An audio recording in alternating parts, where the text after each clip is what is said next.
When you spend your life driving alone on Montana's endless highways, you develop a keen sense for what feels off. I've seen my fair share of odd occurrences out there, and I've learned to stick to the main routes. Those winding back roads, they're best avoided. Every driver has a story, urban legends, if you will, of strange lights flickering in the distance and eerie sounds echoing through the dark.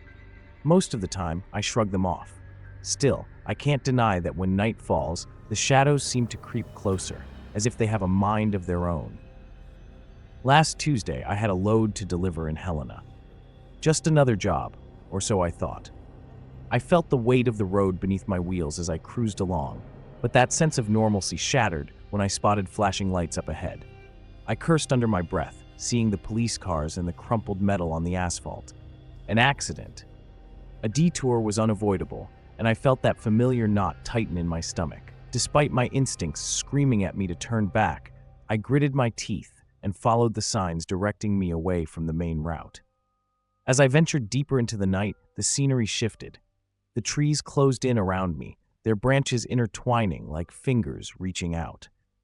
The road was narrow, barely wide enough for my rig, and the headlights did little to pierce the thick fog that rolled in like a curtain. Every mile felt like I was driving into a scene from a horror movie. I glanced at my watch, past midnight, and wondered how long it would take before I saw signs of civilization again. The silence was unnerving, broken only by the hum of my engine and the occasional crackle of the radio. I flipped through stations, searching for something, anything, to drown out the creeping sense of dread. That's when I noticed it. A flicker of light in the distance. At first, I thought it might be another vehicle, but as I drove closer, I realized it was too erratic, too unpredictable. My heart raced, and I tried to convince myself it was just a trick of the mind, a reflection of my own paranoia. Then came the tire tracks, fresh and deep, leading off the road. They weren't from any truck I recognized. They weren't the kind of tracks that belonged in this part of the world. Curiosity piqued. I felt the urge to follow them. Why? I couldn't tell you. Maybe it was the adrenaline or some primal instinct urging me to uncover the truth lurking just beyond my reach. Each bump in the road rattled me, heightening the tension within the cab. The further I drove, the more pronounced the lights became, dancing and swaying as if alive. My mind raced, recalling the stories I'd heard about this area. People disappearing without a trace, vehicles found abandoned, and whispers of rituals taking place under the cover of night. "Come on, man," I muttered to myself, shaking my head. "You're just being dramatic." Yet, a nagging voice in the back of my mind insisted that I wasn't alone. With each passing minute, the oppressive feeling intensified, suffocating in its intensity. I tightened my grip on the wheel, eyes darting to the rearview mirror.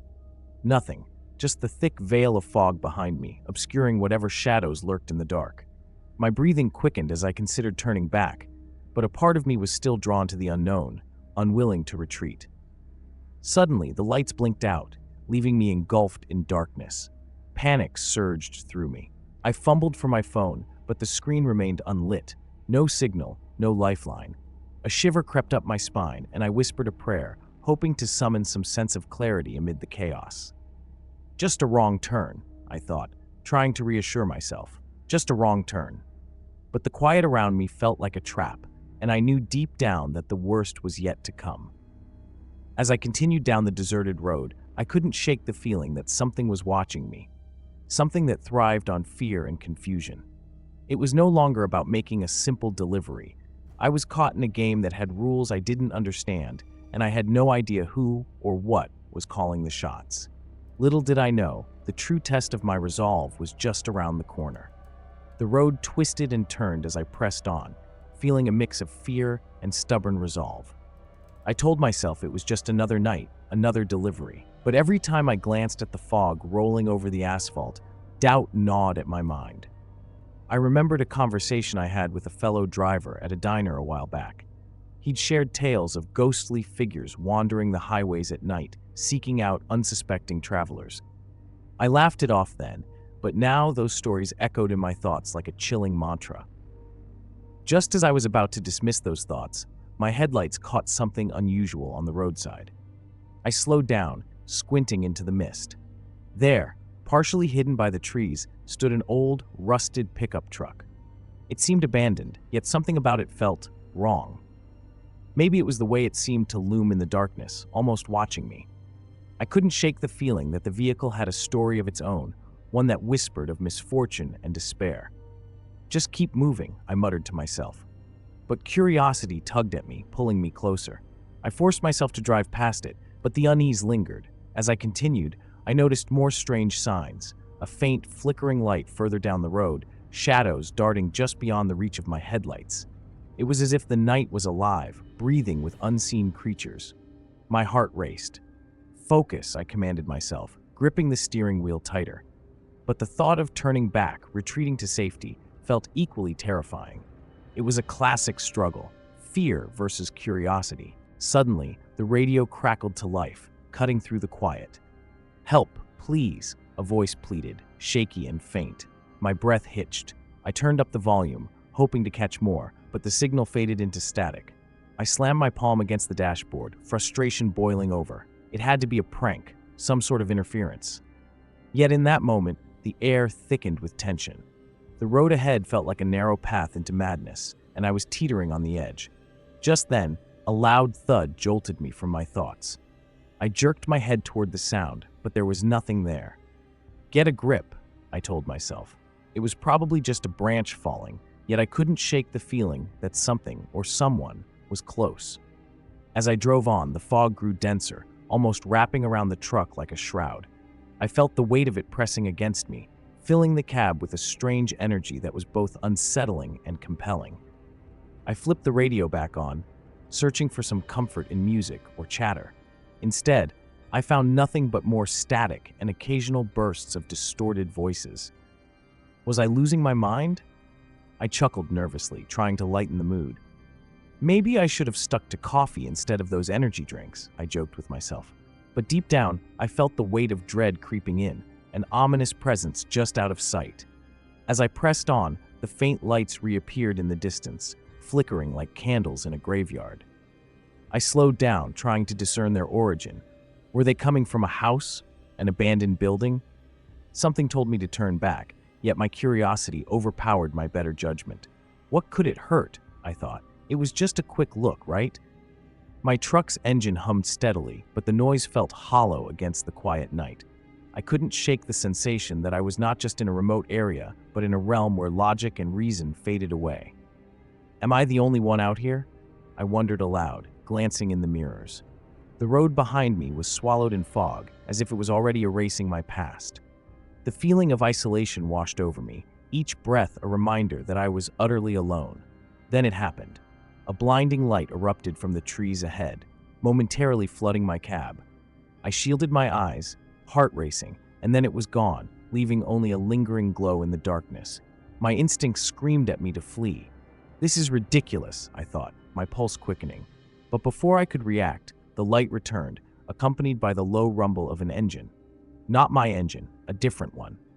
The hairs on the back of my neck stood up as I realized the reality of my situation. I was not just lost, I was being watched. The warmth of my truck felt more like a cage now, and a sense of foreboding settled in. What was I thinking? I murmured, gripping the wheel tighter. Each mile felt heavier, each moment a step deeper into an unsettling unknown. I was caught in a web of intrigue and danger, and I had no idea how to escape. The road stretched on, and I braced myself for whatever lay ahead, knowing that the true terror had yet to reveal itself. I stared at the flickering lights ahead, my heart pounding like a drum in my chest. As I neared, I could see they came from a dilapidated cabin, its windows shattered and door hanging ajar. What kind of place is this? I wondered aloud, my voice echoing in the stillness. A part of me urged to keep driving, to put as much distance as possible between me and this eerie structure. But another part, a more foolish part, drew me in. The engine idled as I parked just off the road, the tires crunching on gravel. I switched off the headlights, plunging everything into darkness except for the ghostly glow emanating from the cabin. This is stupid, I whispered to myself, half-heartedly hoping for a sign that it was time to leave. Yet, the curiosity was relentless, pulling me like a magnet. After all, I was out here alone, and I had to know if someone else was around. I stepped out into the night, the cold air biting at my skin. As I approached, the scent of decay lingered, a heavy aroma that made my stomach churn. What happened here? I mused, scanning the area. The silence was thick, the kind that makes your skin prickle. In that moment, I felt utterly exposed, like a prey animal standing alone in the woods. "You've watched too many horror movies," I muttered, trying to shake off the chill running down my spine. The door creaked as I pushed it open. It groaned like a wounded animal, revealing a dimly lit interior. Dust motes danced in the weak light, swirling in the air like lost souls. I peered inside, my pulse quickening. Old furniture lay strewn about, and the walls were lined with fading photographs of people I didn't recognize. Their expressions were haunting, as if they were aware of something I was not. Okay, this is officially creepy, I thought, my instincts screaming at me to turn back. But before I could retreat, a noise pierced the silence, a soft thud followed by the unmistakable sound of footsteps. My heart raced as I strained to listen. "Hello?" I called out, my voice trembling. "Is anyone there?" The silence returned, thicker than before, as if the air itself was holding its breath. I stood frozen, caught between terror and intrigue, when suddenly a figure emerged from the shadows. It was a woman, disheveled and pale, her eyes wide with fear. "You shouldn't be here," she whispered, glancing nervously over her shoulder. I felt my stomach drop. "What do you mean? What's going on?" I stammered, trying to gauge if she was a friend or a foe. She looked at me, desperation etched in her features. "They're coming for you," she said, her voice trembling. "They always come." A shiver coursed through me. "Who? What are you talking about?" My mind raced, trying to make sense of her warning. She opened her mouth to speak, but stopped short, a look of terror overtaking her face. "You need to go now," she urged, but it was too late. A sudden rumble filled the air, vibrating through the floorboards. "What was that?" I gasped, panic clawing at my throat. The lights outside began to flicker ominously, casting shadows that danced along the walls. "Get out!" she screamed, shoving me toward the door. I didn't need to be told twice. I bolted outside, heart pounding as I raced back to my truck. The night had morphed into a nightmare, and I could feel it in my bones. What just happened? I wondered, glancing back at the cabin. But it was gone, swallowed by the fog, leaving only the dense darkness behind. I fumbled for my keys, my hands trembling as I tried to start the engine. The headlights flickered back on, illuminating the road ahead. Just when I thought I was safe, the low rumble returned, growing louder, reverberating in my chest. It wasn't just an echo of fear, it felt like a warning, like something was closing in on me. My breath quickened as I glanced in the rearview mirror. That's when I saw it, a pair of glowing eyes emerging from the shadows, relentless and piercing. "No, no, no," I whispered, panic flooding my veins. I slammed my foot on the gas, the truck lurching forward as I tore down the road. In that instant, everything I thought I knew about the night shattered. I was no longer just a driver, I was prey, and something was hunting me. As I sped through the fog, I couldn't shake the feeling that I was being followed. Every twist and turn in the road seemed like a step deeper into an abyss. I didn't know where I was headed, but I knew one thing. I had to escape whatever darkness lurked behind me. The chase had begun, and the true horror was just beginning to unfold. The truck surged forward, tires screeching against the asphalt, but the fear gripping me was relentless. I glanced in the rearview mirror, hoping against hope that whatever had been chasing me was just a figment of my imagination.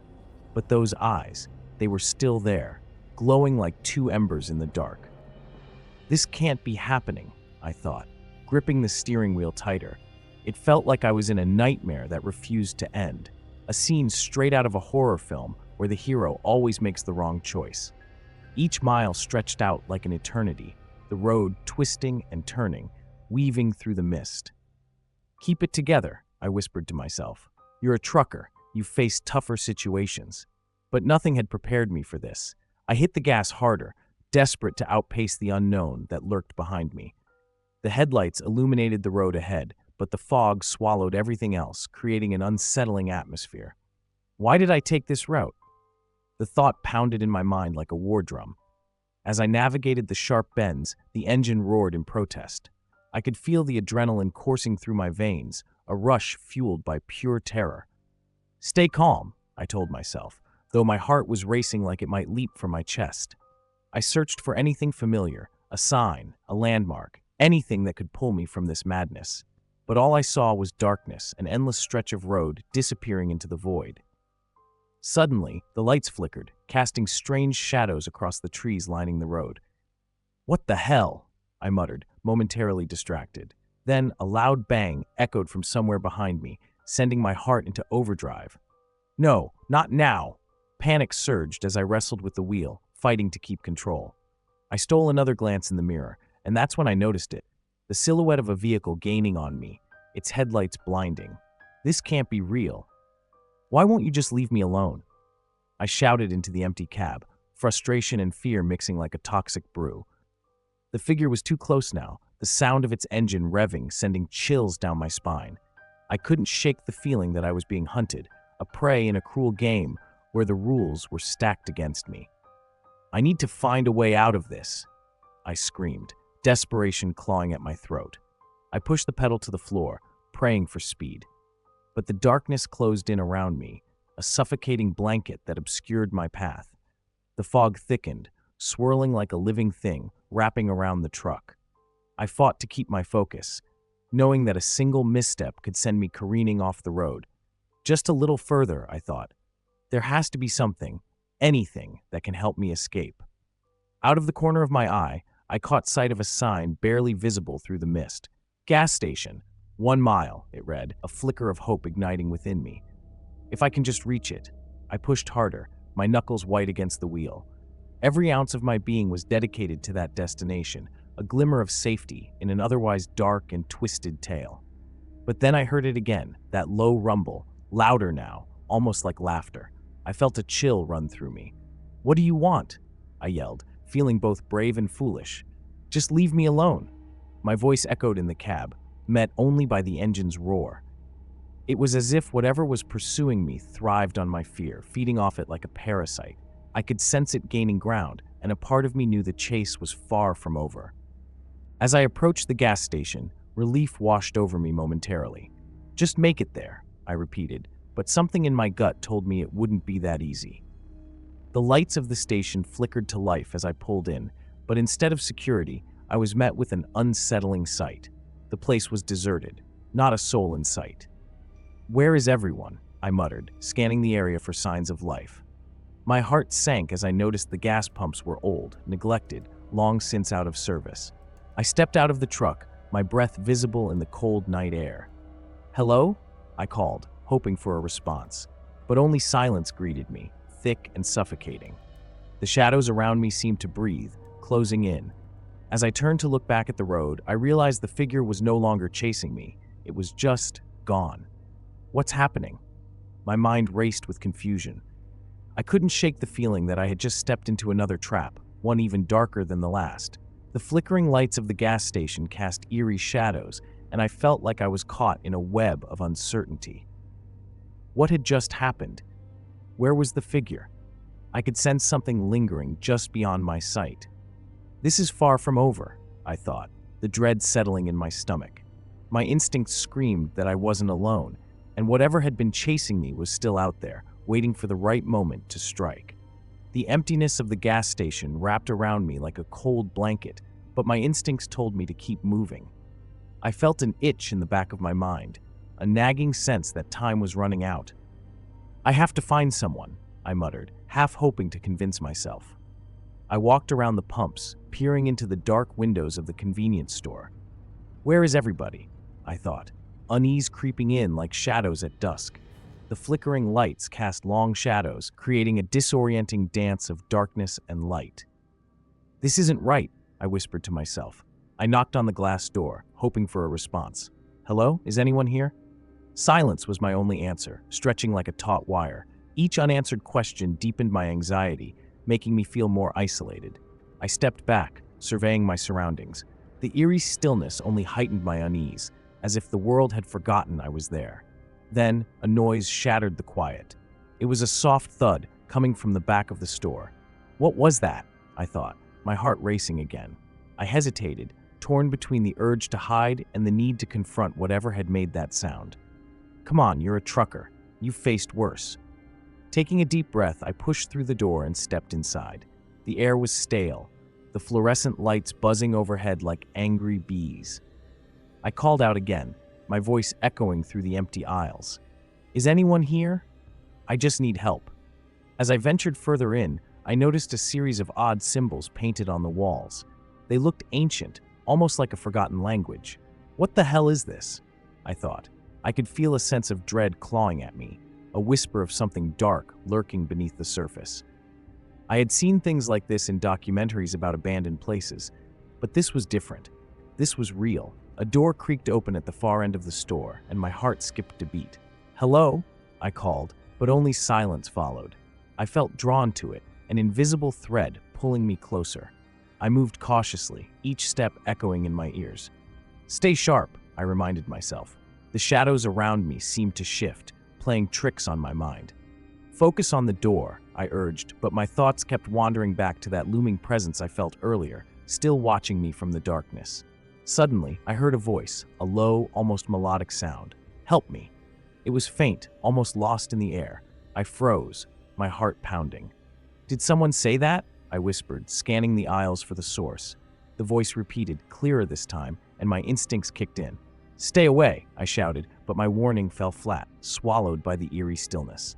I pressed on, adrenaline pushing me forward, but every instinct screamed to turn back. As I approached the door, the strange symbols caught my eye again. It was as if they were alive, swirling and shifting in the dim light. What kind of place is this? I wondered, feeling an unsettling mix of fear and curiosity. I gripped the doorknob tightly, my breath shallow. "Whatever happens, stay alert." With a quick twist, I flung the door open. What I saw next would haunt me forever. Inside was a small, dark room, filled with old photographs pinned to the walls. Each image depicted a different trucker, all with familiar faces. I stepped closer, recognizing one of the men. "That's Dave from the yard," I gasped. The realization hit me like a punch to the gut.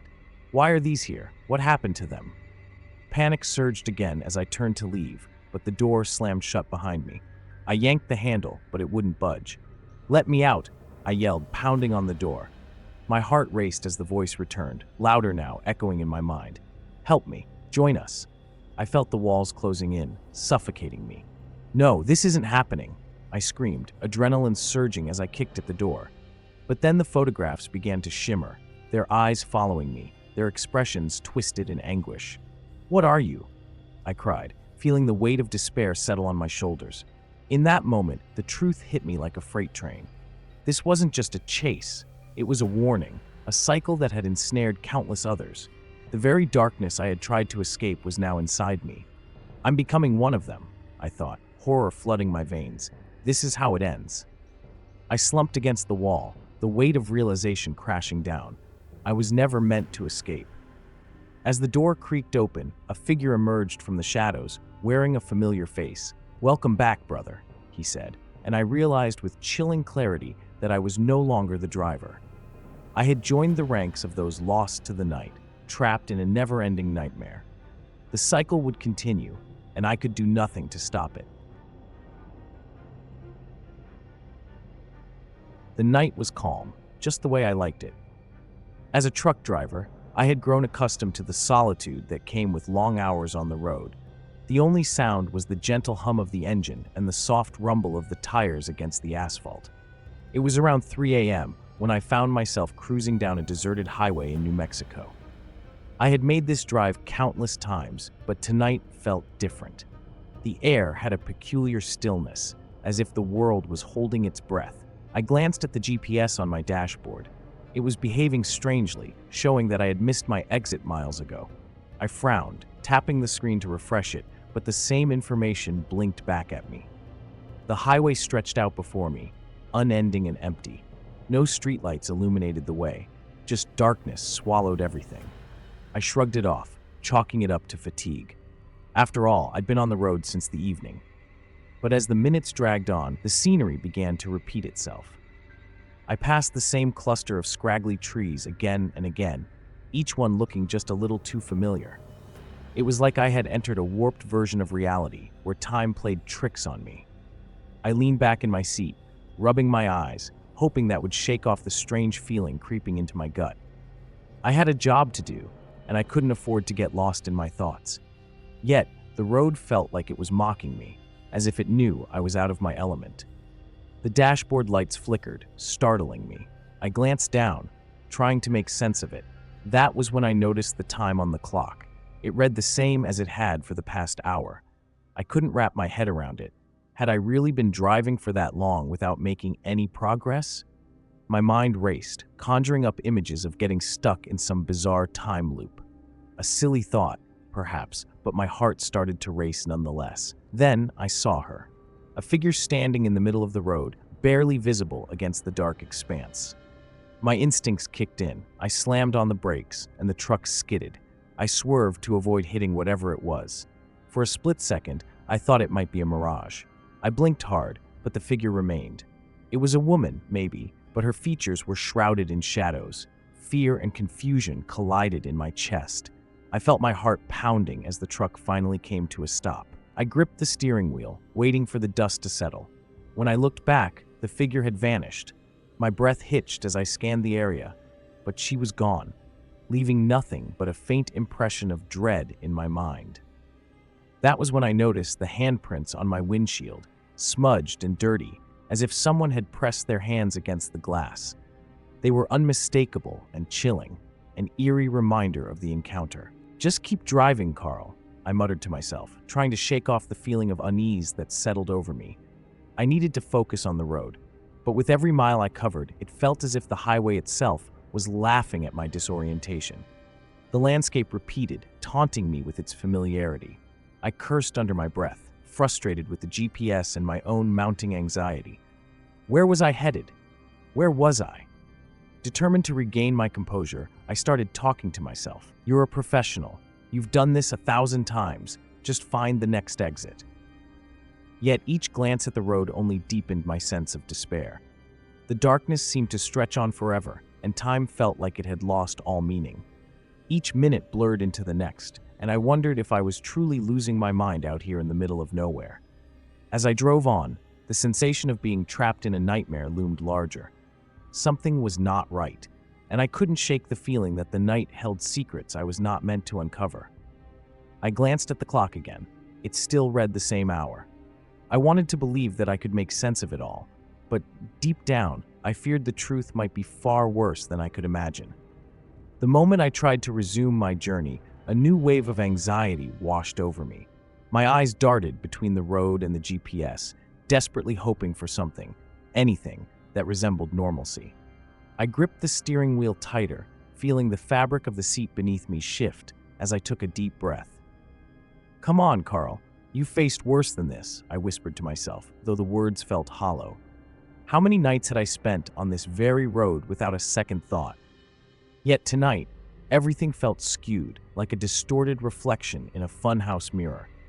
I decided to turn up the radio, hoping to drown out my rising unease with music. The familiar country tunes filled the cabin, but even they felt off. The lyrics seemed to fade in and out, as if the station was caught in some kind of limbo. I switched channels, and each one offered only static or eerie whispers.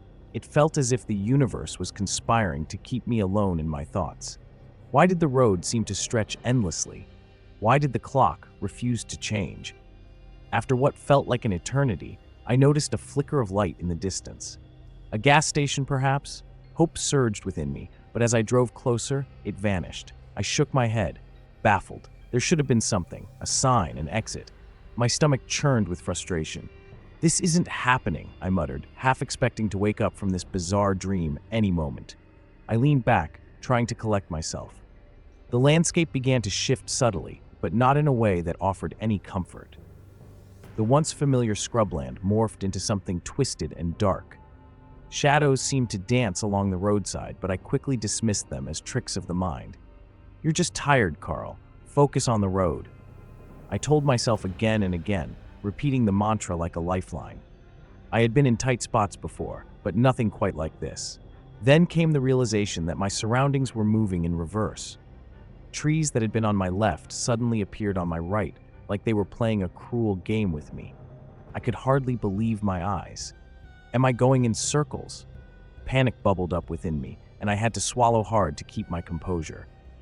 The empty highway, once a familiar friend, now felt like a treacherous maze. My thoughts turned to the figure I had seen earlier.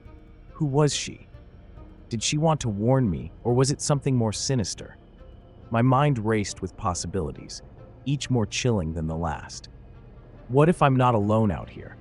I thought, a cold sweat forming on my brow. As a seasoned truck driver, I'd encountered my fair share of odd situations, but this felt like a different kind of nightmare. A feeling settled deep within me that I was being watched. I looked at the dashboard again, searching for something familiar, maybe a sign that I was still in control. The clock had finally changed, but the new hour only brought more confusion. How could time shift so drastically? It was almost as if it was playing tricks on me, warping my sense of reality. This can't be real, I thought, tightening my grip on the wheel. I forced myself to focus on the horizon ahead, but the darkness seemed to stretch endlessly. Just when I thought I might regain my bearings, a thud echoed through the cabin, startling me. I glanced in the side mirror, but nothing appeared out of the ordinary. What was that? I wondered aloud. My mind reeled, piecing together fragments of thought. Was I losing my grip on reality? Keep it together, Carl, I urged myself, but my words felt weak against the growing anxiety that gnawed at me. The darkness thickened, and the highway continued to unfold into the unknown.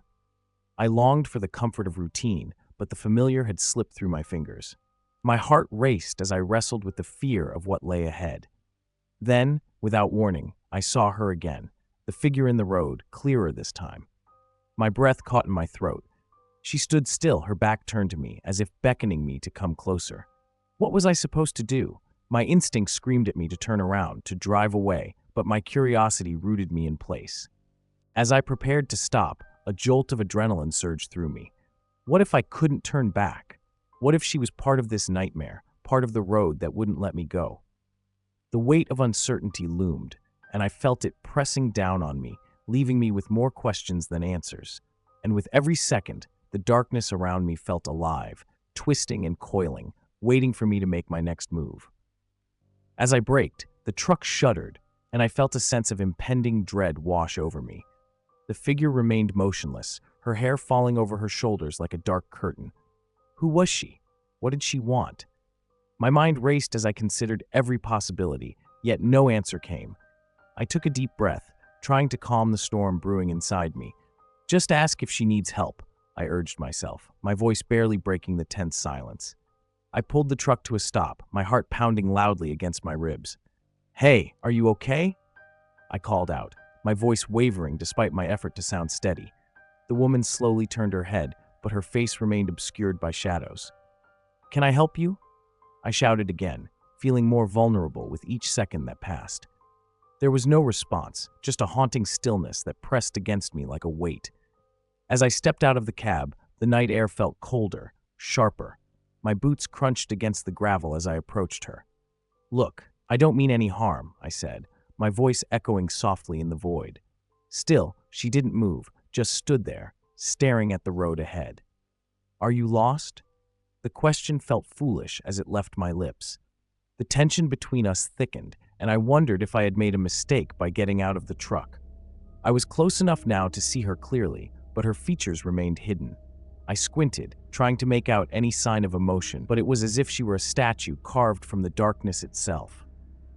Listen, I can give you a ride, I offered, trying to bridge the chasm of uncertainty.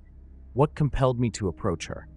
Perhaps it was the innate need to help that had driven me as a truck driver all these years. Suddenly, a gust of wind whipped through the area, causing a shiver to race down my spine. I took a step back, unsure if the chill came from the air or the unease radiating from her. Are you okay? I repeated, my concern battling against the instinct to run. Then, in an instant, she raised her hand, and I noticed the dirt smeared across her palm. What happened to you? I whispered, a knot forming in my throat. At that moment, something clicked within me. This wasn't just a lost traveler. There was a story here. My heart raced as I wondered what had brought her to this desolate stretch of road. Had she been stranded, hurt, or worse? If you're in trouble, I can help, I said, stepping closer. But as I did, I caught a glimpse of her eyes, wild and frantic, like a cornered animal. Then, without warning, she took a step back, her form flickering like a candle in the wind. "Wait!" I shouted, instinctively reaching out as she seemed to dissolve into the darkness. Panic set in, and I turned around, searching for her among the shadows. "Where did you go?" I called, my voice barely a whisper now. My heart hammered in my chest as I stumbled back toward my truck. Suddenly, the headlights flickered, casting strange shadows against the barren landscape. I looked down to see the dirt on the windshield, smudged handprints, as if someone had been trying to claw their way inside. "What the hell?" I muttered, feeling nausea twist in my stomach. Had she really been there, or was this just a figment of my racing mind? The scene felt like a twisted mirage, and I wanted to deny its existence. Desperation clawed at me as I climbed back into the cab. "This can't be real," I thought, slamming the door shut. I turned the key in the ignition, praying the engine would roar to life. The engine sputtered, hesitated, then finally caught. I let out a breath I didn't realize I was holding. But my relief was short-lived as I glanced back at the road, the eerie emptiness pressing against my senses. I was alone, stranded in an endless loop of uncertainty. The woman had vanished, but the memory of her lingered like a shadow in my mind. I needed to move. I needed to escape this nightmare. But where could I go? The road stretched endlessly ahead, taunting me with its barren landscape. As I drove away, I couldn't shake the feeling that I had crossed a line, that this encounter would haunt me long after I escaped. I pressed down on the accelerator, hoping to break free from whatever had ensnared me on that road. The landscape blurred by, a monotonous parade of darkness and shadows. Every mile felt like a battle against my racing thoughts. I kept telling myself it was just my imagination. I had driven these routes countless times, always with a sense of confidence. Yet tonight was different. Something was off, and I couldn't quite place it. With each passing moment, I found myself glancing in the rearview mirror. A part of me expected to see that woman, her figure standing stark against the headlights. My skin crawled at the thought. "You're losing it, Carl," I muttered, trying to steady my nerves. It was just a trick of the light. But the feeling lingered, gnawing at my sanity like a relentless itch. I reached for my thermos, pouring some lukewarm coffee, desperately needing a jolt to ground me. "Focus," I told myself, the familiar mantra of a long-haul driver. I thought about the miles left before my next stop, the comforting rhythm of the road beneath me. Yet every bump and turn felt magnified, as if the pavement itself was shifting beneath my wheels. I could almost hear the engine's hum harmonizing with my anxious thoughts, a strange duet of uncertainty. Suddenly, my phone buzzed against the dashboard, shattering my concentration. "What now?" I glanced down, seeing the screen light up with a text from the dispatcher. "All clear on your route. Just stay alert." I chuckled bitterly. How could they expect me to be alert when I was spiraling into this unknown? "Just keep moving," I murmured to myself, steering the truck forward. Yet, as I drove, the road felt like it was closing in on me. The trees lining the highway seemed to loom larger, their branches reaching out like fingers. I fought the urge to pull over, to escape this growing sense of entrapment. Every fiber of my being screamed to turn back, to flee from whatever was waiting for me. Time slipped away, each tick of the clock echoing loudly in the cab. I stole a glance at the GPS. It had begun glitching, skipping between locations as if mocking my attempts to regain control. "This can't be happening," I groaned, frustration bubbling within me. I had always relied on technology, but now it seemed to betray me at the worst moment. That's when I saw it, a flicker of movement in the corner of my eye. I turned my head sharply, heart racing. There it was again, a shadow darting between the trees. "No, no, no," I breathed, the dread flooding back. "You're just imagining things." But I couldn't shake the feeling that someone or something was following me, lurking just out of sight. Desperation clawed at me as I scanned the area, searching for any sign of life. My mind raced back to that woman, the dirt on her hands, the intensity in her gaze. What did she want? I questioned aloud, my voice trembling. Why was she out here? The questions swirled like a storm, and I could feel the weight of the unknown pressing down, suffocating my thoughts. "Get a grip, Carl," I said firmly, trying to shake off the anxiety. I reached for the radio, hoping to drown out my racing thoughts with some noise. As I fiddled with the knobs, static filled the air, punctuated by eerie, disjointed fragments of songs. It felt surreal, like a bad dream that refused to end. "Why won't this work?" I muttered in frustration, slapping the dashboard. Suddenly, a crash echoed behind me, loud enough to make my heart leap into my throat. "What the hell was that?" I gasped, instinctively glancing back. My stomach twisted as I realized I wasn't alone. Something was definitely out there. The weight of the night pressed in closer, the shadows shifting like a predator stalking its prey. I tightened my grip on the wheel, a surge of adrenaline coursing through me as I fought against the rising tide of fear. My heart raced as I forced myself to focus on the road, the rumble of the tires barely masking the pounding in my chest. I kept glancing in the rearview mirror, half expecting to see the source of that crash looming behind me. The forest blurred past in a dark haze, shadows flickering like distant memories, and the weight of uncertainty settled over me. "Just keep driving, Carl," I whispered to myself, trying to shake off the unease. Then I saw it, a flicker of movement again. This time, it wasn't just a shadow. It looked like a figure darting between the trees, as if something were keeping pace with me. "Am I losing my mind?" I questioned, my grip tightening around the steering wheel. Every instinct told me to stop, to turn around, but I pressed on, driven by a mixture of fear and stubbornness. The road ahead twisted into an eerie curve, further pulling me into whatever nightmare awaited. The tension inside the truck became suffocating. "Just a trick of the light," I said aloud, but the words felt empty.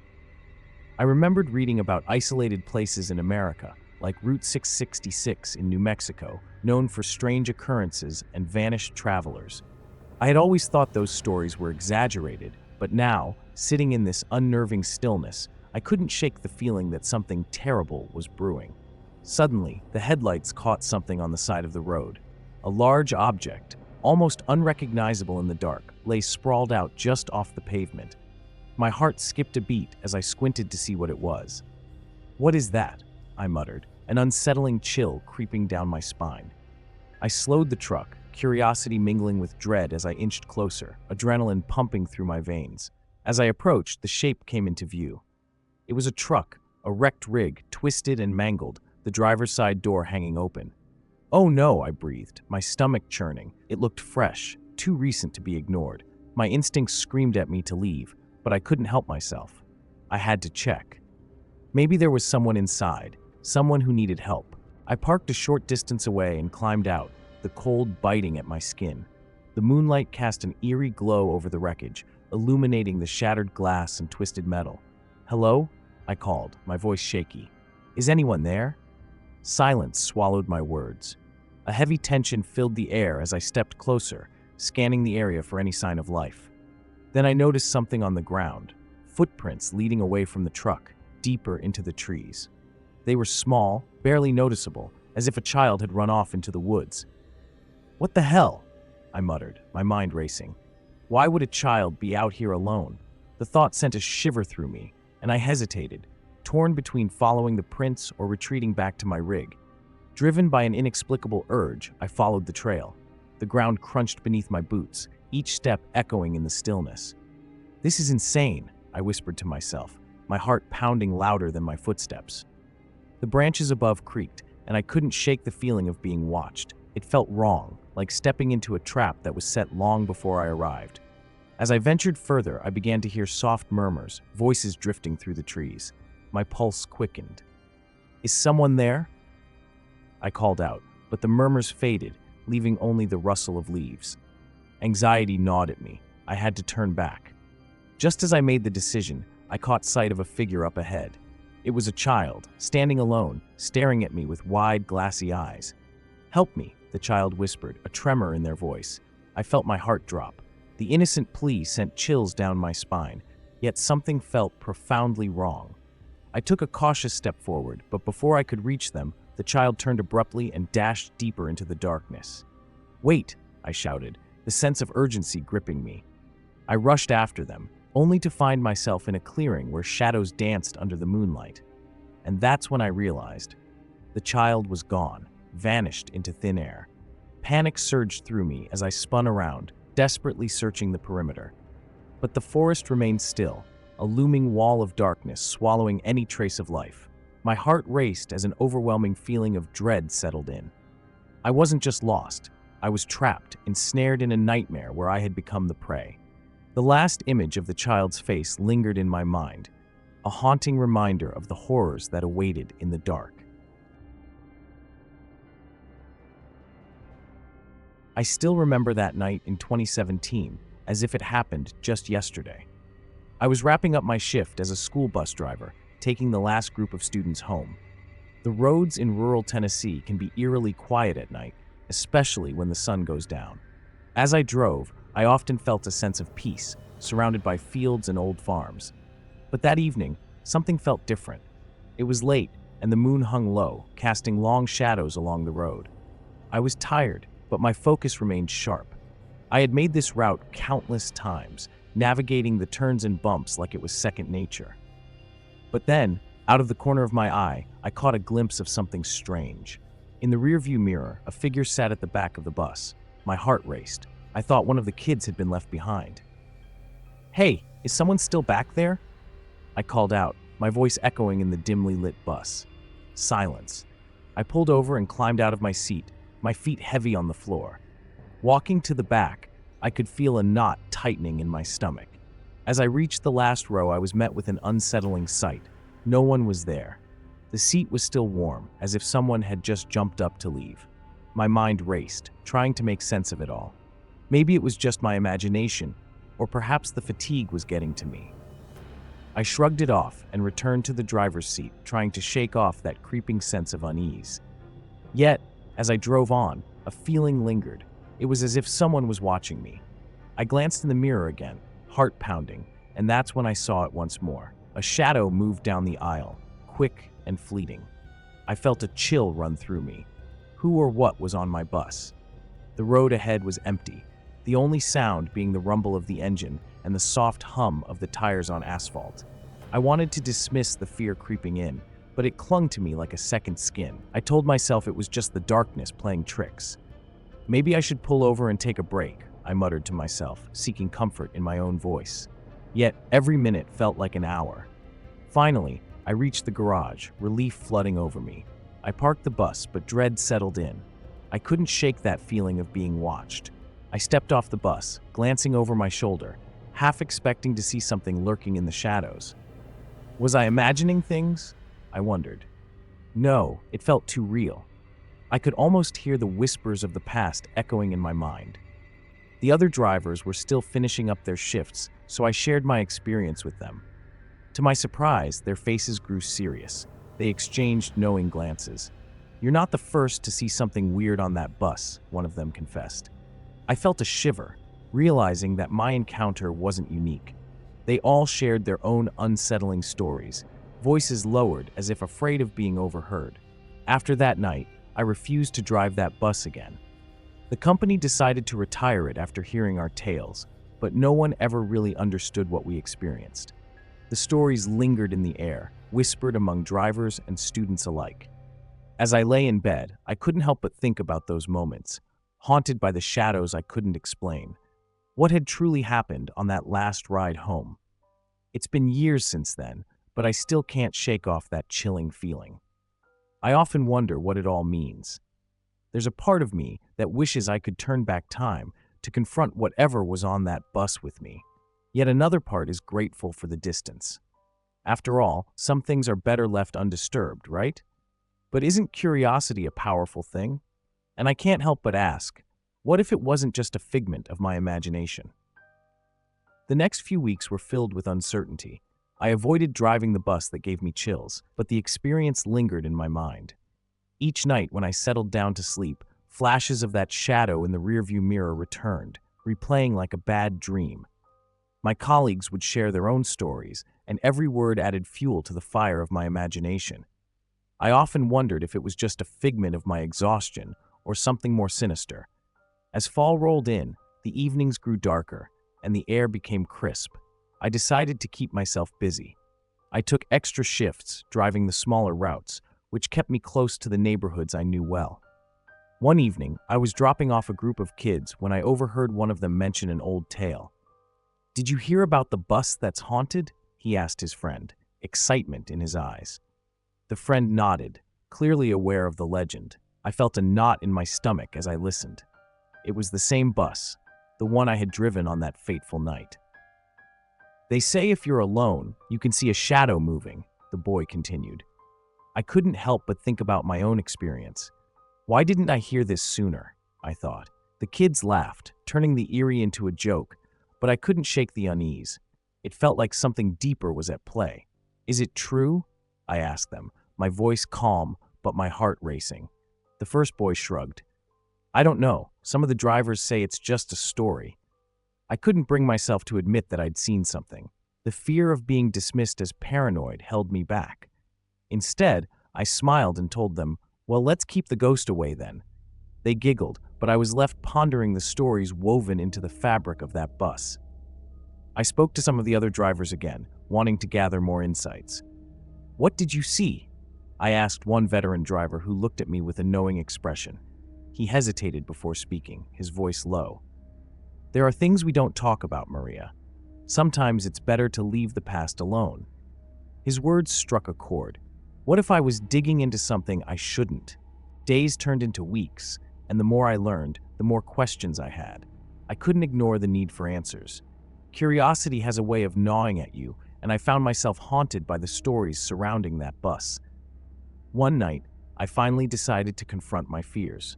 I needed to know the truth, even if it meant facing the shadows. "I'll go back," I told myself. "I have to see if there's anything to fear."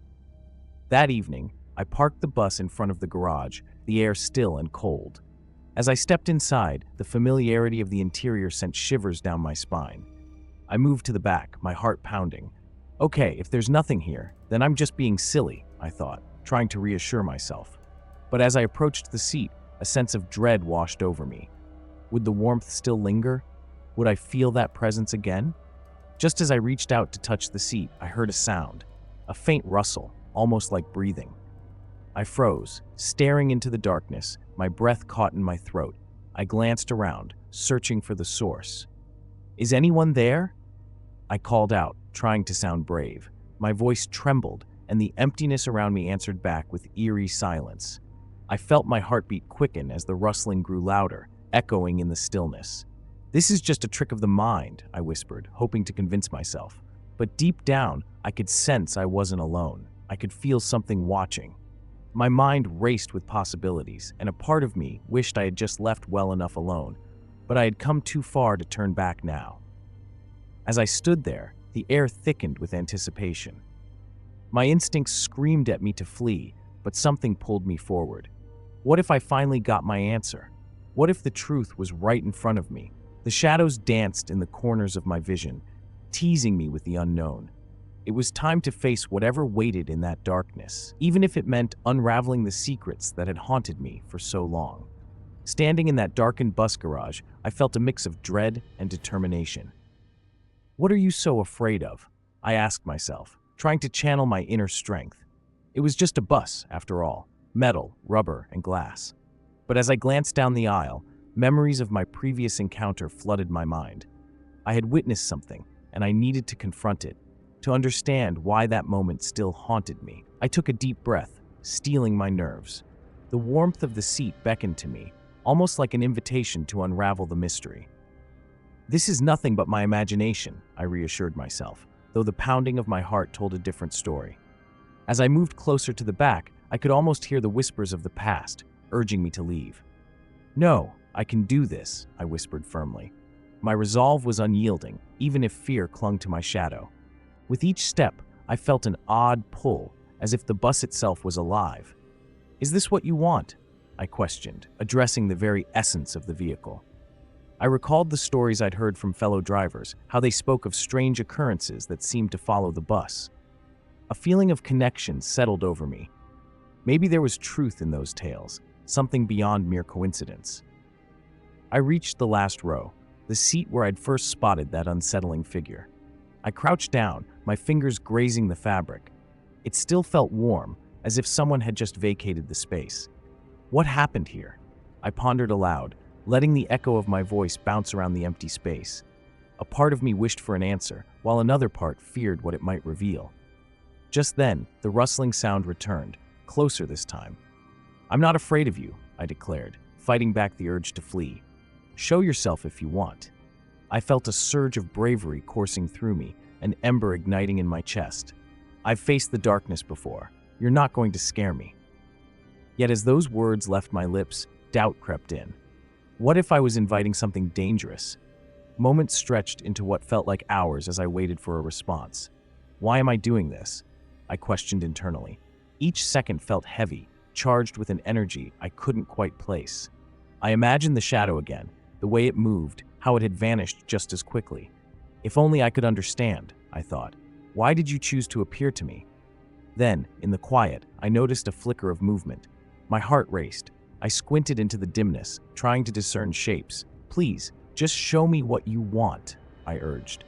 I was desperate for clarity. The whispers in my head grew louder, blending with the rustling. My instincts told me to turn back, but the pull of curiosity kept me rooted in place. Suddenly, something shifted in the corner of my eye. I turned swiftly, adrenaline surging through me. What was that? I gasped. I could almost feel the air change, a presence thickening around me. This isn't happening, I told myself, yet the certainty in my mind began to unravel. I wasn't alone in this bus. My surroundings faded as I focused on the space before me. The details sharpened, the blue vinyl of the seats, the soft hum of the engine, and the growing tension in the air. I stepped back, only to hear a faint whisper, almost like a name. Maria. My breath caught and I froze. The voice was familiar, but I couldn't place it. It felt like a gentle push, coaxing me to stay. I needed to know who, or what, was calling me. The stories swirled in my mind, every tale I'd heard suddenly feeling relevant. Was this the moment? I thought, standing on the brink of discovery. The bus was more than just metal and machinery. It was a vessel carrying the weight of memories, both beautiful and haunting. I had to delve deeper, even if it meant confronting my greatest fears. The journey was far from over, and I could sense that the next chapter was about to unfold. I stood there, caught between fear and determination. My heart raced, and my breath quickened as I focused on the name. Maria. It echoed in my mind, teasing me with familiarity. "Who are you?" I called out, my voice steady despite the rising tide of uncertainty. I felt as though I was on the edge of something significant, teetering between the known and the unknown. There was a history here, a story waiting to be unearthed. "Why are you showing yourself to me?" I asked, my curiosity battling against the instinct to retreat. Memories of my students flashed through my mind, the laughter, the joy, and sometimes the fear in their eyes during our long drives. I couldn't let my experience be just another story told in whispers. This moment felt monumental, as if the bus was a bridge to something more profound, a connection to lives long gone. A shiver ran down my spine, but it wasn't from fear, it was anticipation. "What do you want?" I pressed, leaning closer, hoping for clarity. I began to feel a shift in the atmosphere, a subtle change that hinted at something greater than myself. I was no longer just a driver, I was part of a narrative that transcended time and space. The ghost of the past seemed to beckon me to listen closely. I thought about how many times I had driven that bus, each trip a thread in a tapestry of countless journeys. The route I took, with its familiar turns and creaking roads, suddenly felt charged with energy. "There's more here than I realized," I whispered, acknowledging the layers beneath the surface. It was like peeling back the skin of an onion, each layer revealing hidden truths. As I stood there, I recalled a story a fellow driver had once told me about an eerie experience on the same route. "You won't believe it," he said, eyes wide. "I swear I saw a child standing by the road at night, waiting for someone who never came." The memory echoed in my thoughts, reminding me that I wasn't alone in this. Others had sensed something too, a lingering presence that didn't belong. Suddenly I heard a noise, a soft tapping, almost rhythmic. I turned quickly, scanning the bus for any signs of movement. "Show yourself," I shouted, frustration mixing with fear. I couldn't let this moment slip away without understanding it. "I'm not afraid of you," I insisted, my voice shaking slightly. Deep down, though, I knew I was. I was scared of the unknown and what it might reveal about myself. As I stepped back into the aisle, I felt the weight of history bearing down on me. "This is your space, isn't it?" I addressed the air, almost pleading for a response. "Why won't you just tell me what you need?" My emotions swirled within me, a mix of anger, fear, and curiosity. I wanted to uncover the truth, to bring light to the shadows that clung to this bus. I took another deep breath, forcing myself to calm down. "It's just me now," I said softly, trying to reassure both myself and whatever presence lingered around me. The bus was empty, but I could feel it buzzing with untold stories. "Help me understand," I murmured, almost in a whisper. I hoped that by acknowledging the weight of the past, I might spark something. Then, out of the corner of my eye, I caught a glimpse of movement, a fleeting shadow that darted past the window. My heart raced again, this time with urgency. "Wait!" I called out, feeling a mixture of dread and excitement. There was a reason for this moment, a reason for me to be here now. "I'm ready to listen," I declared, my voice firm as the reality of the situation washed over me. This wasn't just a bus, it was a gateway, and I was on the verge of unlocking its secrets. I felt a rush of adrenaline as I leaned closer, every instinct urging me to uncover the truth. "What do you want from me?" I asked again, my voice trembling with a mix of fear and determination. I was now completely alone in this metal cage of memories, surrounded by echoes of laughter and snippets of conversations that had long faded. It was almost like the bus itself was alive, harboring secrets I was desperate to unlock. Just then, I heard it, a faint whisper, like the rustling of leaves but sharper, more defined. "Help!" The word hung in the air, tangible yet elusive. My heart dropped. I glanced around, half expecting to see a shadowy figure rise from the shadows, but nothing was there. "Who needs help?" I called out, straining to hear. "Is someone in trouble?" The tension coiled tightly in my chest, but I couldn't shake the feeling that something significant was about to unfold. "Think, Maria," I reminded myself, forcing my breathing to steady. "You've faced worse." I thought of the times I had comforted scared children on this very bus, reassuring them with stories and jokes. "This is just another story, right?" I tried to convince myself, but deep down, I knew it was different. The gravity of the moment felt like a dark cloud looming over me, thick and ominous. I took a deep breath and steadied myself. "I'm here," I said, my voice stronger now. "Tell me what I can do." The bus seemed to respond, the vibrations in the metal making it feel as if it were pulsating with life. In that moment, I realized I wasn't just a bystander. I was an integral part of this narrative, woven into the fabric of something far beyond my understanding. And then it happened. A flicker of movement caught my eye. I turned sharply, adrenaline surging again. "Show yourself," I shouted, my heart pounding. Out of the corner of my eye, I saw a small child's face peeking through the window. My heart sank. "Is that you?" I whispered, half afraid of the answer. The child's expression was one of longing, a mix of innocence and despair that sent chills through my entire being. I took a tentative step forward, the atmosphere shifting. "What happened to you?" I asked, feeling a deep connection to this spectral figure. My mind raced with possibilities. Were you left behind? Did something go wrong? I couldn't shake the feeling that I was now part of a larger mystery, something that transcended my experiences as a bus driver. As I reached the window, I realized there was nothing there. No child, no face, just darkness. Panic surged within me. "No, no, no!" I shouted, desperation creeping into my voice.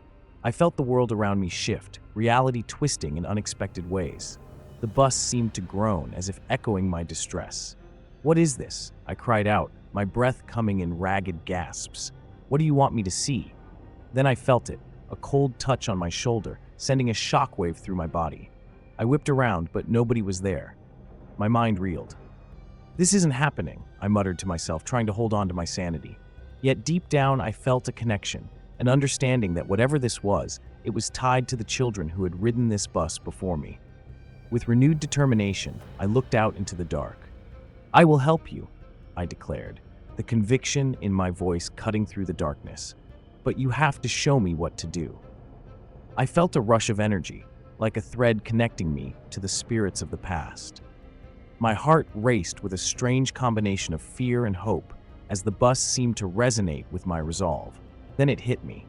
The memories of the route, the stories shared, the lives intertwined, it all came rushing back. "I can't let this be another forgotten tale," I said, almost pleading. I realized now that I had a role to play, not just as a driver but as a storyteller. The bus wasn't just a vehicle, it was a vessel for the lost, a reminder that some stories are meant to be told, even when they send shivers down our spines. As the shadows deepened around me, I knew this was just the beginning of a journey that would change everything. I'm John, and I've been driving trucks for more years than I care to count. It's a job that demands focus and resilience, especially when you find yourself on a desolate road in the middle of the night. In 2020, I accepted a load that would take me through the mountains of Colorado. The landscape was stunning during the day, but at night it transformed into a labyrinth of sharp turns and steep drops. Fog clung to the ground like a shroud, making every mile feel like a gamble. As I navigated those twisting roads, I couldn't shake the feeling that I was alone out there. The isolation of the mountains has a way of creeping into your mind, making you second-guess every sound and shadow. Every bump in the road made my heart race, not just from the physical challenge of driving, but from the realization that one mistake could send me careening into the abyss below. I reminded myself to stay sharp, to remain vigilant. Driving at night has its perks: fewer cars, less traffic, but the silence can be unsettling.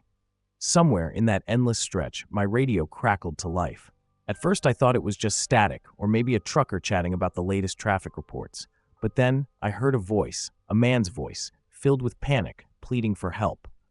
"I'm trapped," he said, his words cutting through the fog. "There's a wreck. I need you to find me." My gut twisted. There hadn't been any reports of an accident in the area. I glanced at my GPS, hoping for a sign, but nothing seemed out of the ordinary. It was one of those moments when you feel a strong moral pull. Should I investigate? I considered driving on, convinced it was just another prank or some crazy transmission, but the urgency in that voice wouldn't leave me.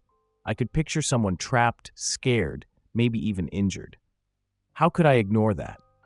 So, I turned my rig around and began scanning the sides of the road, looking for anything out of place. As I climbed to a higher vantage point, the fog seemed to thicken. It was almost surreal, like stepping into a different world. There, partially hidden among the trees, was an old truck, its silhouette barely visible in the darkness. My heart raced as I parked and stepped out into the cool night. The air felt heavy with something unnameable, something that hinted at danger. I approached the abandoned vehicle, a sense of foreboding washing over me. The cabin was covered in dust, like it hadn't been touched in years. I peered inside, my mind racing with questions. Was this the truck the voice belonged to? Where was the driver? I knocked on the window, half hoping someone would answer, half hoping no one would. The emptiness sent chills down my spine, and I stepped back, looking over my shoulder as if expecting to see the owner of that voice materialize behind me. Returning to my own truck, I felt a wave of unease settle in. Just as I started the engine, that same voice crackled over the radio again, now more urgent than before. "Please, I need you." Panic washed over me. How was this possible? There was no way anyone could have gotten in there. My instincts screamed at me to drive away, but curiosity rooted me in place. What if I left and something terrible happened? Days later, as I recounted my experience at a diner filled with fellow truckers, I learned something chilling. That old truck belonged to a driver who had vanished 15 years ago without a trace. I felt my blood run cold. They spoke of the legend, how the lost driver's voice still echoed through the mountains, luring unsuspecting travelers. I couldn't shake the feeling that I had brushed against something dark, something waiting just beyond the veil of reality. I vowed never to take that road again, yet the echo of that voice haunted my thoughts, leaving me restless and questioning what really happened that night.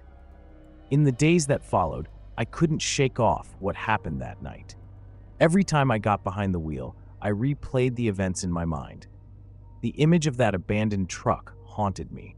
I'd always prided myself on being a cautious driver, but something about that night felt different. The fog, the voice, each element replayed like a twisted film on a loop. It made me wonder about the strange things we choose to ignore and how easily we can dismiss the inexplicable. At the diner, fellow truckers shared their own eerie tales, stories of strange encounters on lonely roads. "You heard about the phantom driver, right?" one of them asked, his voice low. I nodded, but inside, my heart raced. How many others had experienced the same unsettling vibe? They say if you listen closely, you might catch a glimpse of him. I couldn't help but feel a chill at the thought of those who'd vanished without a trace, their stories swallowed by the mountains. One evening, I found myself at a truck stop, staring into my coffee. I overheard a group of drivers talking about a storm rolling in. The chatter shifted to routes through the mountains, and my stomach turned. I had to remind myself that I wasn't going back that way. "You've got to avoid those dark stretches," one driver said, glancing at me. "You never know what lurks in the shadows." I forced a smile, but the unease settled deeper. That night, I decided to take a different route, hoping to avoid the area that had become a source of dread. As I drove, the weight of that choice felt heavier than I expected. I wanted to shake off the uneasiness, but the fog of that night lingered like an unwanted guest. I switched on the radio, looking for something to distract myself. Yet, every static-filled moment brought memories rushing back, blurring the line between reality and nightmares. Despite my best efforts to stay away from the mountains, the urge to understand what happened pulled at me. I felt a mix of curiosity and fear, an unsettling blend that was hard to shake off. What really happened to that driver? Why was his voice still out there? These questions nagged at my mind, and soon, I found myself yearning for answers. The unresolved mystery wrapped itself around my thoughts like the fog itself. Days turned into weeks, and the stories about the lost driver haunted my dreams. I couldn't escape the feeling that I had unfinished business with that road. One night, I was restless, tossing and turning, when I finally made a decision. I would return. Armed with the knowledge of what to look for, I convinced myself that this time would be different. I wouldn't be caught off guard. This time, I would find answers. With a plan in mind, I set off. The sun dipped below the horizon as I entered the winding roads once again. The shadows stretched across the asphalt, creating a maze of darkness. The familiar sense of dread bubbled up as I approached the same spot where I had encountered that old truck. Every corner I turned felt like a reminder of the uncertainty waiting to unfold. I couldn't help but wonder if I was chasing a ghost or if the truth lay waiting in the fog. As I parked in the clearing where I'd found the abandoned vehicle, a sense of anticipation coursed through me. The night was eerily quiet, broken only by the rustle of leaves. I stepped out, my heart pounding in my chest. This was it. I had to know what I would find. The voice had echoed in my mind long enough. It was time to confront whatever darkness lingered in those shadows. Just then, the radio crackled to life. My heart dropped as I heard that same voice, more desperate than before. "Please, you have to help me." This time, I felt a chill run down my spine. I knew I was crossing a line, stepping into territory that could expose me to unimaginable truths. The decision to follow that voice meant plunging into the unknown. The voice crackled through the radio again, and I felt a wave of panic wash over me. "Help me! I'm trapped!" It echoed in my mind, intensifying my resolve. What was I getting myself into? My instincts screamed to turn back, but a deeper part of me wanted to push forward. After all, how often does a person get a chance to confront the unknown? I knew I had to at least investigate, to see if there was something or someone waiting out there. Stepping out of my truck, I scanned the area. The darkness wrapped around me, thickening the air. I couldn't see much through the fog, but I felt its weight pressing down. I walked toward the source of the voice, adrenaline pumping through my veins. With each step, I questioned my decision. What if it was a trap? What if I was just chasing a ghost? Still, I pressed on, curiosity and fear battling within me. "Where are you?" I called out, my voice shaky. The only response was the rustle of leaves in the chilling breeze. I was starting to feel like a fool. Maybe this was just a figment of my imagination. But then the voice crackled again, more urgent this time. "To your left, please." The words shot through me like an electric shock. I turned, peering into the trees, trying to catch a glimpse of something, anything. As I stepped closer to the edge of the road, I spotted a dark shape partially hidden among the underbrush. It looked like a truck, but it was different. A shiver ran down my spine. This could be it, the vehicle for my nightmares. I took a cautious step forward, heart racing, and felt the damp earth beneath my feet. The weight of the moment pressed in on me, each heartbeat echoing in the stillness. Reaching the old truck, I noticed the peeling paint and rust. It felt like it had been here for ages. The driver's side door hung ajar, as if someone had left in a hurry. I hesitated, considering my next move. Should I go inside? What if I found something I didn't want to see? The thought gnawed at me, but the voice had me in its grip. It was pulling me in, a siren call I couldn't ignore. "Hello?" I called into the darkness. "Is anyone there?" The voice had vanished, replaced by the oppressive stillness of the night. Anxiety tightened my chest. I leaned closer to the cab, peering inside. Dust covered the dashboard, and cobwebs hung like curtains. It was clear no one had been here for a long time. A bitter chill washed over me. Had I come all this way for nothing? Then, from the corner of my eye, I noticed something, a crumpled piece of paper lying on the passenger seat. I reached in, the air feeling thick with unspoken secrets. As I unfolded it, my stomach dropped. It was a note with a name scrawled across it. Derek. That name sent a jolt through me. I remembered hearing stories about a truck driver who had vanished years ago, lost to the mountains without a trace. Just as I processed this new information, the radio flared to life again. "Help, please." Derek's voice called out. My heart raced. The realization hit me hard. This was no coincidence. I was in the presence of a mystery that demanded my attention. I took a step back, processing the situation. Was Derek stuck in some time loop, trapped between this world and another? I turned on my heel, the urgency to escape coursing through me. I had to get back to my truck. Yet, the deeper I sank into this mystery, the more tangled I felt in its web. What if I could help him? What if there was a way to set things right? Those thoughts swirled in my mind as I hurried back, torn between fear and a growing need to uncover the truth. I scrambled back to my truck, heart racing like I was being chased. The fog was thicker now, swirling around me, making the familiar feel foreign. I fumbled with the door, desperate to shut out the darkness pressing in. As I climbed into the driver's seat, the reality of what I had just experienced weighed heavily on my mind.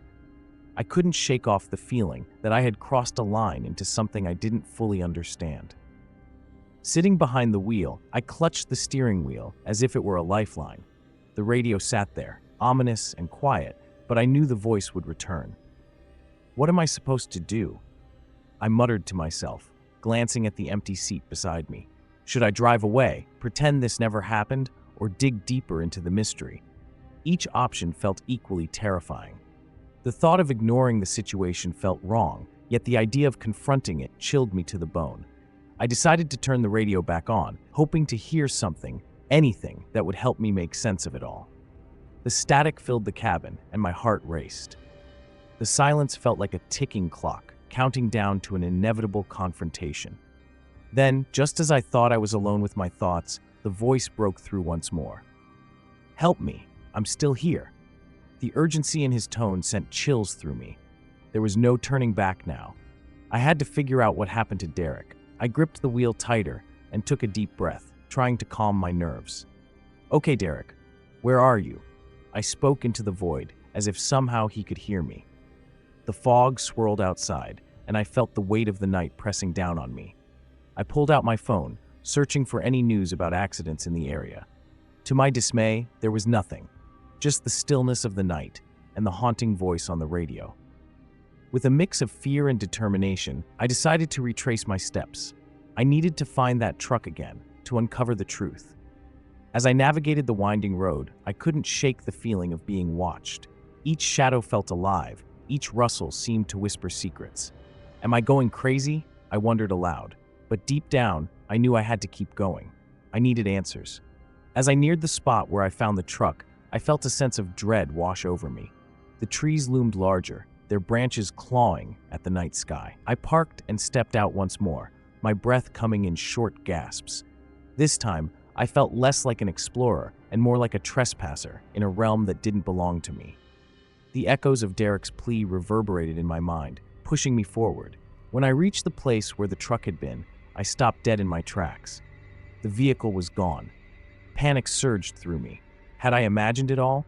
But no, the note remained crumpled in my pocket, a tangible reminder of the mystery I had stumbled upon. I turned in circles, searching for any sign of the old truck, but the darkness swallowed everything. It was as if the mountains themselves had conspired to hide the truth from me. "Derek," I called out, my voice trembling. There was no answer. Only the night seemed to answer back, echoing my fears. I felt like a fool standing there, but I couldn't shake the connection I felt to this lost driver. Something told me that I was meant to be here, that I needed to understand what had happened all those years ago. "You're out there somewhere," I whispered, almost pleading. Just then, the radio crackled again, but this time it wasn't Derek's voice. Instead, I heard a garbled message, something like, "Find me." I froze, the words sending a shiver down my spine. I had a choice. I could run back to my truck and drive away, or I could dig deeper into this haunting mystery. My gut told me that I was on the brink of something significant. The thrill of discovery mixed with a deep sense of foreboding, and I had to make a decision. As the echo of "Find me" lingered in the air, I felt a chill crawl down my spine. I had to make a choice, but there was something about that voice that stirred a sense of responsibility within me. What if Derek was trapped somewhere, calling out for help? I took a deep breath and stepped deeper into the woods, my senses heightened. Every rustle of leaves seemed to signal danger. I couldn't shake the feeling that I was being watched, but I pressed on, driven by a mix of curiosity and fear. As I walked, the beam of my flashlight cut through the fog, revealing nothing but the twisted branches overhead. This is insane, I thought, wondering how far I would go for someone I had never met. Yet something within me kept pushing forward. Perhaps it was the truck driver's shared fate that connected us. After a few minutes, I stumbled upon a small clearing. My heart raced at the sight of a rusted piece of metal half buried in the ground. I knelt down, brushing away the dirt, and gasped as I revealed a battered license plate. "Derek Thompson," it read. The weight of the moment hit me. This was no mere coincidence. I was on the path to uncovering something unsettling. "Why were you out here, Derek?" I murmured to myself, staring at the plate. It was as if the universe was teasing me, revealing clues yet keeping the answers just out of reach. I looked around, searching for any sign of the man behind the name. What had happened on this lonely stretch of road all those years ago? Each unanswered question gnawed at me, deepening the mystery that enveloped this place. My thoughts were interrupted when the radio crackled again. "Help me, please." The plea sent a jolt through me. It was as if he was right beside me, his voice more desperate than before. Panic surged. I didn't know if I should continue searching or turn back. But something deep down urged me to stay. I felt tethered to this situation, as if it were a puzzle I had to solve. I stood up, scanning the surroundings. "Derek, where are you?" I shouted into the darkness, hoping my voice would reach him somehow. The trees loomed above, their branches like hands reaching out to me. I felt a strange mixture of bravery and fear as I moved toward a narrow path that snaked deeper into the woods. My instincts screamed at me to stop, yet I felt compelled to push forward. As I navigated the trail, I noticed strange markings on the trees, scratches that looked like they could have been made by fingernails. I paused, unease creeping in. What happened here? The air felt thick with dread, as if I were stepping into a long-forgotten nightmare. Each step forward felt like a step into a darker reality. The path opened up to another clearing, this one wider and more foreboding. In the center stood an old, decrepit truck. My breath caught in my throat. It was unmistakably Derek's, just as I had imagined. But the sight filled me with an unsettling dread. It was as if the vehicle had been waiting for me, frozen in time. I hesitated. The shadows surrounding it seemed to breathe with a life of their own. I approached cautiously, heart pounding. "Derek, are you here?" I called out, but only silence answered. The driver's door creaked open, revealing a darkness that seemed to stretch into eternity. Something compelled me to look inside. As I peered into the cabin, I found more than just dust and neglect. There, wedged between the seats, was a worn-out notebook. My hands trembled as I opened it, revealing entries filled with confusion and fear. The last entry sent shivers down my spine. "They're watching me. I can't escape." I froze, the implications hitting me hard. Who was watching him? Suddenly, the radio came to life once more. "You shouldn't have come here," it warned in a chilling tone. The voice wasn't Derek's. My blood ran cold. In that instant, I understood. I had walked into a trap, a sinister web spun long ago. And now, it was too late to turn back.